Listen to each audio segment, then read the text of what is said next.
Il y a aussi des incinérateurs qui sont à l'arrêt en Île-de-France. Regardez, conséquence de cet arrêt, ça déborde à Paris. Les poubelles débordent dans plusieurs arrondissements. Oui, notamment les 2e, 16e et 17e arrondissements qui sont les plus touchés. Le ramassage est en effet perturbé par l'arrêt de 3 incinérateurs d'Île-de-France à l'appel de la CGT. Yael Chambon. Des poubelles qui débordent et des déchets qui s'entassent sur les trottoirs parisiens. J'aimerais pas que ça finisse comme à Marseille, c'est tout. À Marseille, ça avait duré un moment, la grève des poubelles. Il y a les rats, il y a les pigeons, les rats, c'est pas très propre, quoi. Mais pour le maire du 2e arrondissement, aucun risque sanitaire. Les déchets alimentaires sont collectés à part.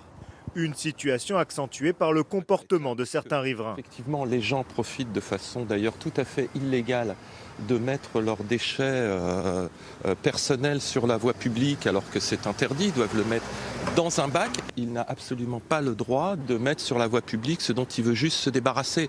Si les ordures s'accumulent, c'est parce que 3 incinérateurs d'Île-de-France sont à l'arrêt depuis plus d'une semaine en raison de la grève contre la réforme des retraites. Là ici, ça veut dire qu'il n'y a aucun camion qui passe, aucun camion qui vide.